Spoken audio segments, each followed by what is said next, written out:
Hi மக்களே, எல்லோரும் எப்படி இருக்கீங்க? நீங்கள் நல்லா இருப்பீங்கன்னு நினைக்கிறேன். நானும் நல்லா இருக்கேன். இன்றைக்கி நான் என்ன செய்ய போகிறேன் அப்படின்றத பார்க்கலாமா? இன்றைக்கி நான் சிக்கன் குழம்பு வைக்க போகிறேன். அதுக்கு என்னென்ன வேணும், எப்படி செய்ய போகிறேன் அப்படின்றத நான் உங்களுக்கு காமிக்கிறேன். கடாயை எண்ணெய் ஊற்றிக்கணும். எண்ணெய் ஊற்றிட்டு சோம்பு, பட்டை, லவங்கம் எல்லாம் போட்டு வணக்கி பொரிஞ்ச உடனே வெங்காயம் போட்டு நல்லா வணக்கணும். சாம்பார் வெங்காயம் தான் போடுவேன் நான். சாம்பார் வெங்காயம் போட்டு நல்லா வணக்கிட்டு அதுக்கடுத்து தக்காளி போட்டு நல்லா வணக்கிடணும். தக்காளி நல்லா வணக்கிட்டு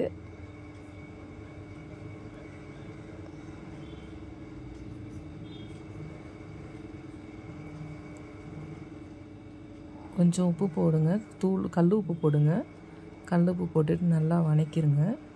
ஏன்னா நல்லா வணக்கினா தான் நமக்கு சாப்பிட்றது கொஞ்சம் நல்லாயிருக்கும், டேஸ்ட்டும் கொடுக்கும். இஞ்சி பூண்டு பேஸ்ட்டு போடுங்க. இஞ்சி பூண்டு பேஸ்ட்டு போட்டுட்டு நல்லா வணக்கிடுங்க. அதுவும் பச்சை வாடை போகிற அளவுக்கு வணக்கிடுங்க.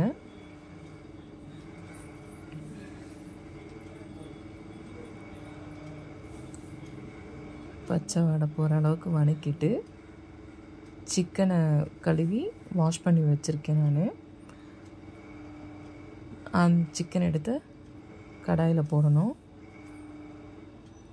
தண்ணியை புழிஞ்சிட்டு தான் போடணும், அப்படியே போடக்கூடாது.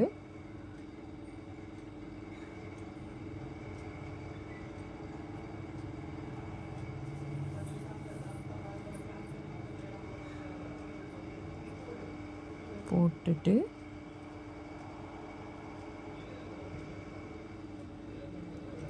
நல்லா வணக்கிடுங்க. வணக்கிட்டு கொஞ்சம் தண்ணி விடுங்க.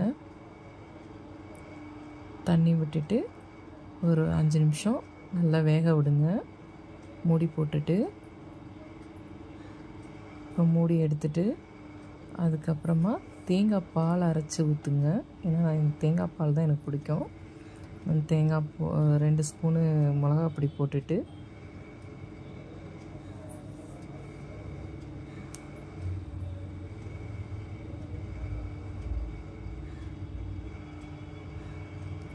தேங்காய் பால் ஊற்றுங்க.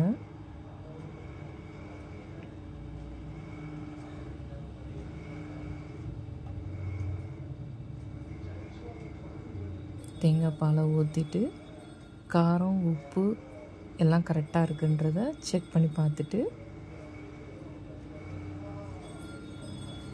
நல்லா குழம்பு நல்லா கிளறி விட்டுட்டு மூடி போடுங்க. போட்டுட்டு ஒரு நல்லா கொதிக்க விட்டு ஒரு 5 நிமிஷம் கழித்து நான் எடுத்து பார்த்தேன். தண்ணி மாதிரி தான் இருந்தது கொஞ்சம் குழம்பு. ஏன்னா எனக்கு தோசைக்கு வேணும். அதனால் குழம்பு நல்லா திக்னஸ் ஆகிறதுக்காக திரும்பவும் கொஞ்ச நேரம் கொதிக்க விட்டுருக்கேன்.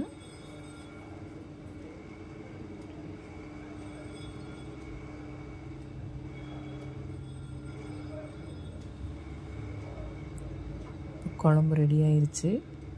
ஆஃப் பண்ணிவிட்டு தோசைக்கு கறி குழம்பு வச்சு சாப்பிட போகிறேன். பாய்.